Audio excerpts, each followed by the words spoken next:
Bienvenidas, bienvenidos a Galería VIP. Está con nosotros Antonio Masitelli, representante de la Oficina de la ONU contra la Droga y el Delito en México. Muchas gracias por estar aquí con nosotros. Gracias a ustedes. Se llevó a cabo en la Asamblea Legislativa una reunión de representantes de varios organismos internacionales, ponentes mexicanos, expertos en el tema de la legalización de la marihuana. Sin embargo, a bote pronto, ¿usted cómo concibió el debate? ¿De nivel o cómo lo encontró? No, fue un debate seguramente muy positivo, muy enriquecedor y en particular sobre un tema que es un tema muy sensible en este momento en todo el continente latinoamericano y en una buena parte del mundo, que es el debate qué hacer frente al problema de las drogas.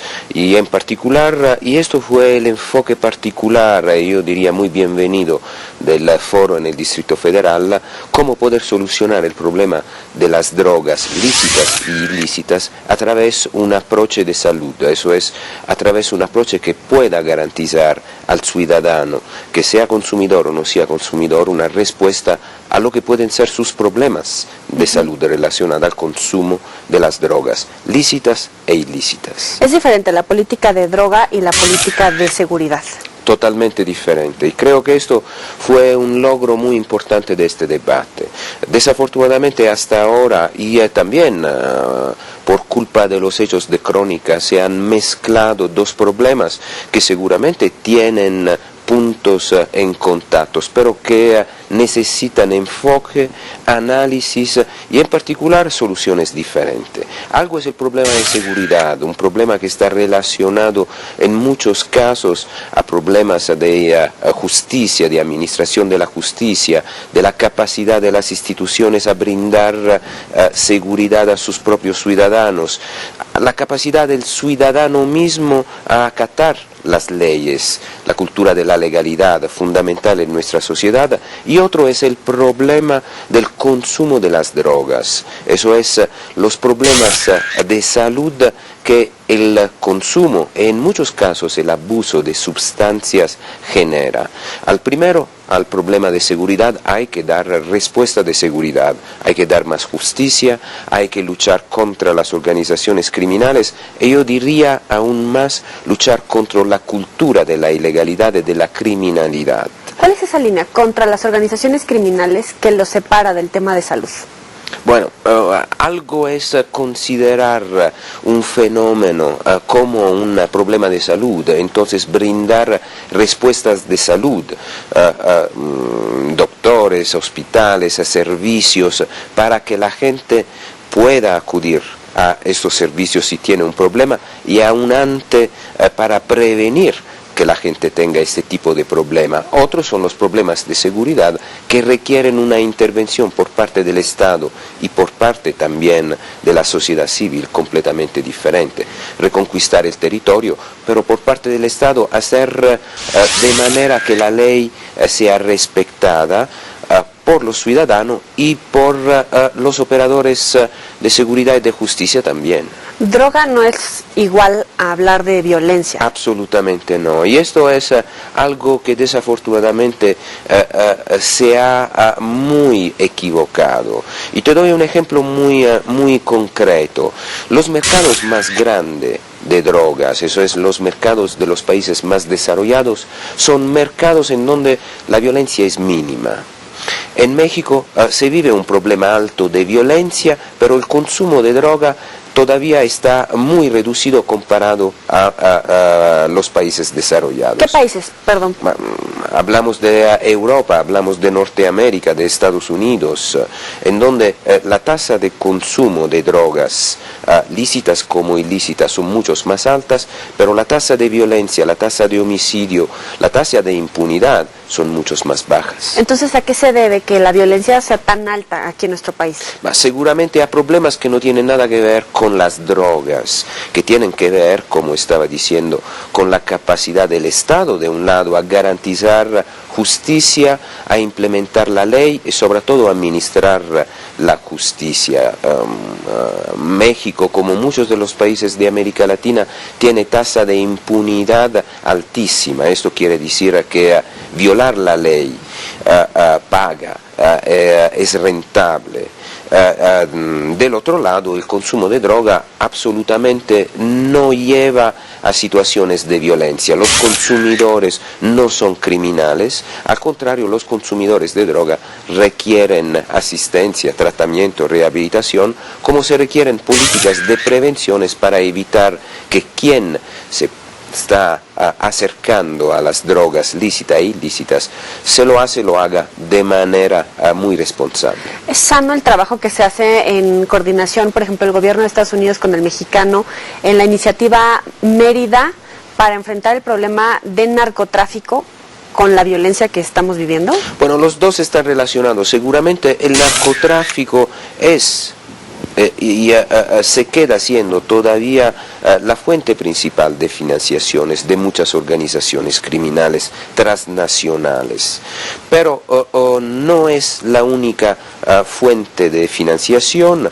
y siempre más, y el caso mexicano nos está indicando que al contrario hay una evolución de los grupos criminales, de grupos de tráfico transnacional de drogas, se están volviendo siempre más organizaciones criminales que tratan de controlar el territorio, y controlando el territorio tratan de controlar todos los mercados ilícitos, criminales y al final también ilícitos que se desarrollan en ese territorio. O sea, secuestro, robo... Secuestro, robo, extorsión, mucha extorsión, todo tipo de tráfico, contrabando, contrafacción, robo de petróleo, todo lo que puede generar una renta parasitaria para esas organizaciones criminales que no saben hacer nada más que utilizar la violencia.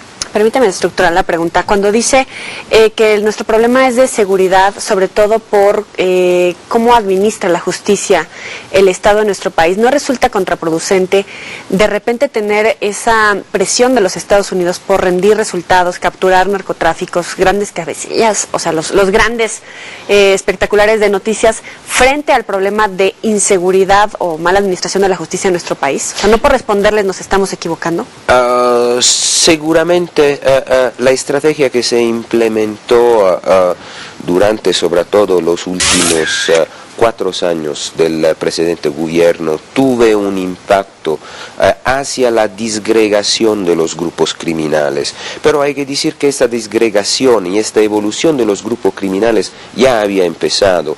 Los Zetas, por ejemplo, que no son traficantes de drogas, es una organización criminal territorial, la familia michoacana, otros grupos criminales más localizados ya existían, ya operaban, ya habían empezado a desarrollar un nuevo modelo que es el modelo que más violencia genera. En ese sentido, seguramente enfocarse en cortar la cabeza de las grandes organizaciones ha facilitado ese proceso de banalización de la violencia. Del otro lado, pero hay que tener en cuenta que todo eso se ha desarrollado adentro de un contexto en donde las autoridades que tienen la responsabilidad de controlar el territorio estaban en su gran mayoría completamente ausentes. Si el crimen tiene una natura territorial, la responsabilidad mayor para prevenir ese crimen y controlarlo tiene que estar a nivel mismo del territorio. Y esto no existía. Como sabemos, México ha pasado a través y está pasando a través un proceso de reforma de su sistema de seguridad, la profesionalización de las policías. México tiene más de 4.000 cuerpos policíacos diferentes, la falta de cooperación entre las corporaciones municipales, estatales, federales, la falta de profesionalización, todo eso ha generado espacios en donde sobre todo un crimen que siempre más relacionado al territorio ha logrado infiltrarse y consolidar su presencia. Cuando se habla de cambio de política, de rumbo, de estrategia por parte del gobierno federal por el sexenio de Peña Nieto frente al de Calderón, ¿es sano, es adecuado decir o actuar en ese sentido de cambiar la política cuando hay en medio una cifra de que son muy pocos las personas sentenciadas de la cantidad de personas detenidas y que están ahí esperando una sentencia?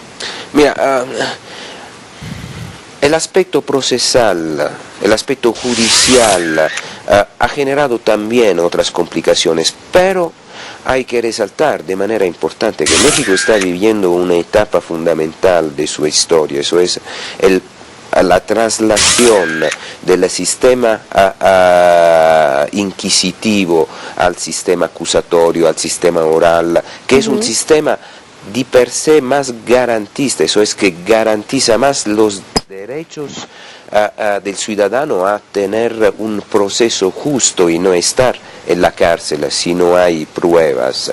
También ha contribuido a la impunidad. Y esto seguramente, este concurso de circunstancias, la crisis del sistema de seguridad a nivel territorial, con la aparición de nuevas formas de organizaciones criminales, junto a la reforma del sistema de justicia, entonces también en muchos casos a los choques que se han producido en ese pasaje de un sistema a otro, a las diferentes capacidades de los estados de ajustarse al nuevo sistema, seguramente ha contribuido a una situación difícil. ¿La ONU cómo percibe este tema de ingobernabilidad en México? Con esta transición se sigue hablando de que existe ingobernabilidad, existe de facto. Bueno, yo diría que antes de venir aquí en México yo trabajé por 6 años y medio en África. Ahora, es cierto que México ha vivido y en algunos lugares sigue viviendo problemas en relación a la presencia del crimen organizado, pero por cierto México es un país desarrollado, un país gobernado en su gran mayoría por la ley, con instituciones, diría, siempre más democráticas, siempre más transparentes, con procesos de desarrollo, tanto desde el punto de vista político, económico, social, en curso y muy vigorosos. Entonces, hablar de falta de gobernabilidad en México me parece exagerado. Seguro hay problemas localizados y hay soluciones que se están tratando de dar. En algunos estados, por ejemplo, vemos que dejó por un momento la violencia, sobre todo en los estados fronterizos, pero ahora vemos Michoacán, Guerrero, la insurgencia de algunos grupos de autodefensa. Claro. ¿Eso cómo lo interpretan ustedes? No, seguramente como otra manifestación de la necesidad de fortalecer la presencia del Estado en el territorio, de reformar la que es la administración de la justicia y de la seguridad, tener una presencia del Estado más real y sobre todo una presencia que pueda hacer de verdad la diferencia. No olvidámonos que México también en esos últimos años ha empezado un proceso de limpieza de sus cuerpos de policías, de profesionalización de un lado, del otro lado ha empezado a limpiar estos cuerpos de los que no deberían llevar una uniforme y ser representantes de la ley. Y esto también es un proceso que seguramente genera costos y genera problemas. En unos momentos más vamos a platicar de las implicaciones a la salud de la legalización de la marihuana con Antonio Mazzitelli, representante de la Oficina de la ONU contra la Droga y el Delito en México. No le cambien.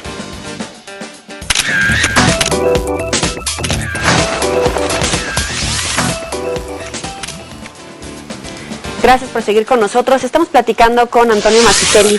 Después de este foro aquí en la Asamblea Legislativa del Distrito Federal, hay muchas voces, principalmente de la izquierda, que dicen que legalizar la marihuana es en un estado, en una ciudad de avanzada, punta de lanza, etcétera. ¿Es así por parte de un gobierno? ¿Se considera así? Bueno, que haya voces, creo que es una ulteriore expresión del pluralismo y de la democracia y de la riqueza de la diversidad de opinión de una ciudad tan importante, tan cosmopolita, tan abierta como Ciudad de México.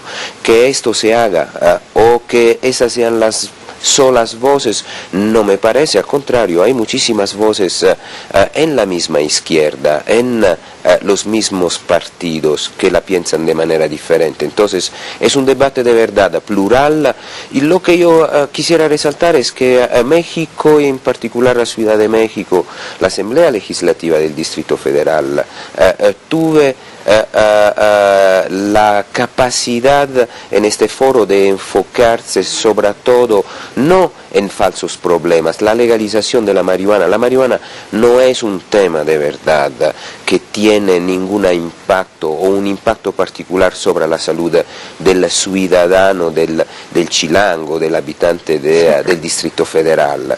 Son otros los problemas relacionados con las drogas lícitas, con el alcohol, con el tabaco, para los jóvenes los inhalantes.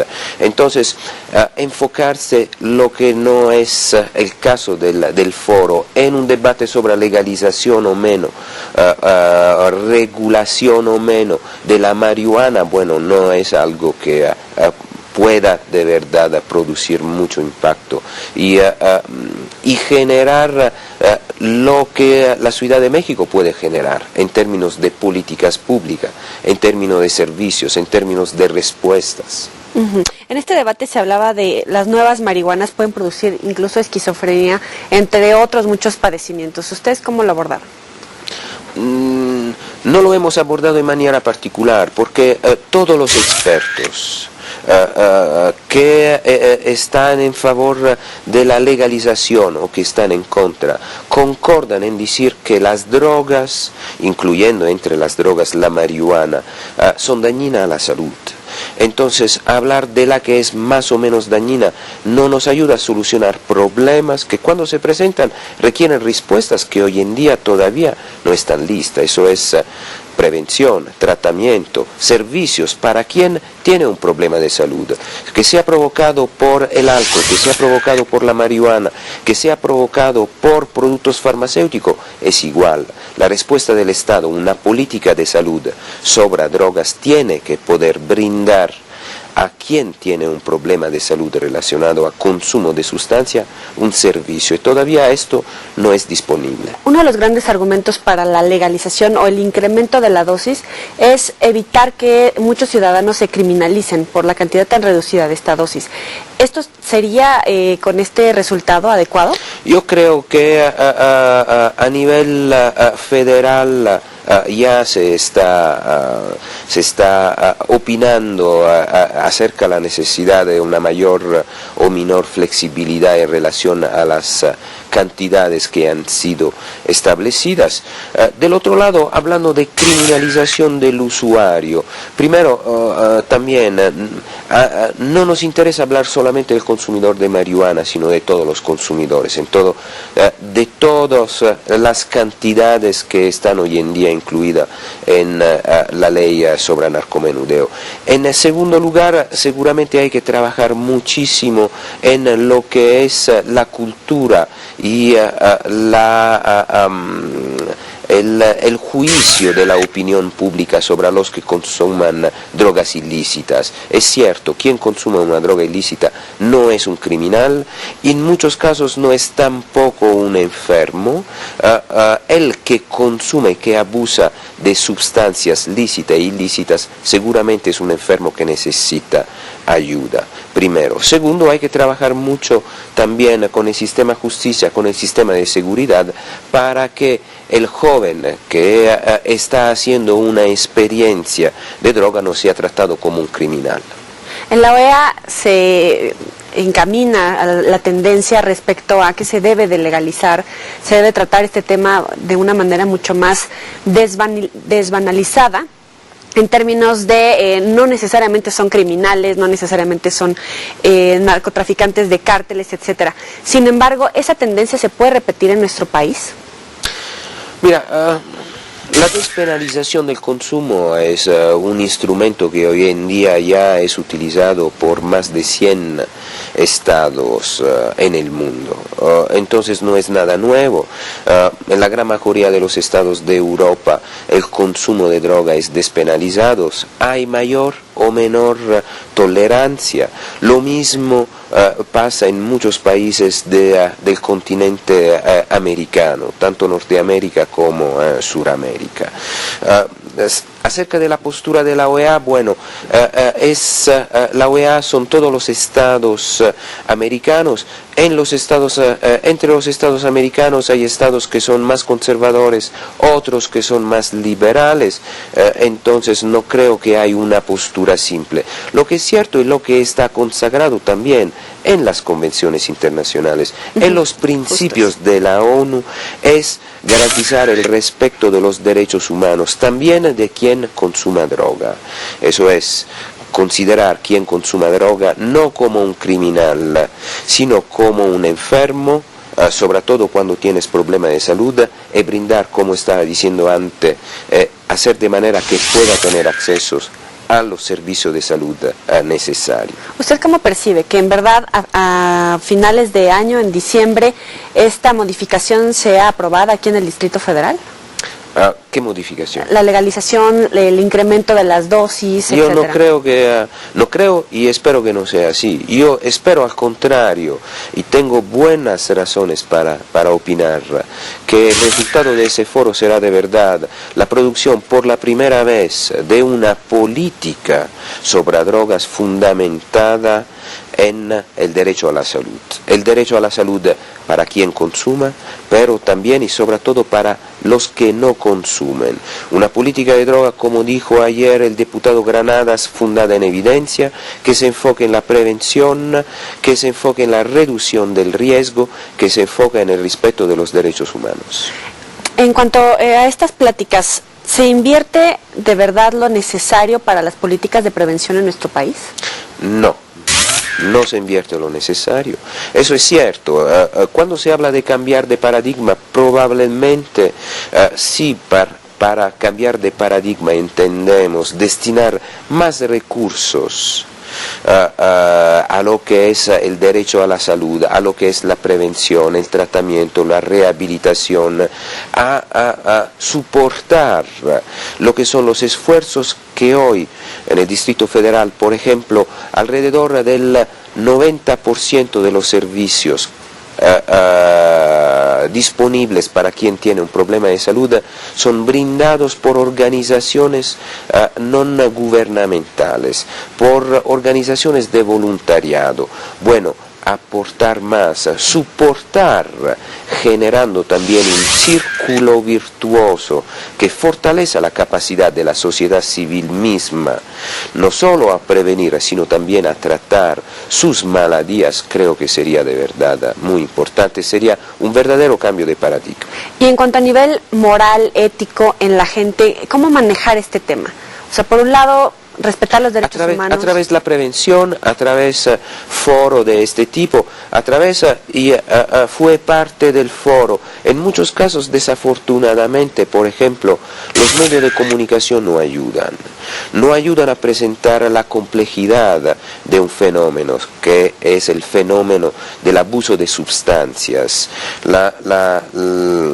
Los medios de comunicación, a la vez de enfocarse sobre el contenido más importante, por ejemplo, de ese foro, se han enfocado sobre el tema de la legalización. Bueno, la legalización, lo repito, no resuelve los problemas de nadie. Sobre todo no resuelve los problemas de salud de quien tiene un problema de salud, no resuelve los problemas de los niños, que siempre más se enfrenten a una dinámica, a unos mercados, a una oferta de drogas más compleja. Entonces, hablar de droga abiertamente, hablar de droga sin buscar el título, legalización sí, prohibición, etcétera, etcétera, sino informando y abriendo un debate que es un debate para generar conocimientos de salud, sería muy importante. ¿Cuál es la recomendación que hace la ONU en los términos del consumo de drogas legales? Es alta en nuestro país, alcohol, cigarro y los inhalantes que tanto para las drogas legales como las ilegales, como para las alegales. Hay muchos productos, siempre más productos, que llegan a los mercados y que son consumidos por fines recreativos que no tienen ninguna regulación. ¿Cuál es la recomendación de la ONU? Bueno, para todo este problema, implementar las leyes que existen, fortalecer la capacidad del sistema, en particular del sistema de salud, de detectar las amenazas para prever y para actuar antes que se generen problemas de salud. Y tercero, fortalecer de verdad la que es la capacidad en materia de ofrecimiento de servicios de prevención, una prevención holística que no sea enfocada en la sustancia. Nosotros lo que queremos es que el joven sea capaz de tomar decisiones responsables no solo en relación al consumo de drogas lícitas o ilícitas, sino también y sobre todo qué hacer de su vida, estar de la parte de los buenos, de los que se levantan cada mañana a las 6, a las 7 y van a trabajar, o estar de la parte de los malos, de los que pasan la noche en un nightclub y viven de actividades parasitarias. Nosotros queremos que las actividades de prevenciones puedan ofrecer a los jóvenes la capacidad de tomar decisiones responsables que fortalezcan la sociedad. Sin duda vamos a seguir escuchando mucha más información de este debate. Muchísimas gracias por estar aquí con nosotros. Gracias a ti. Antonio Masitelli, representante de la Oficina de la ONU contra la Droga y el Delito en México. Muchas gracias por acompañarnos. Nos vemos la próxima vez.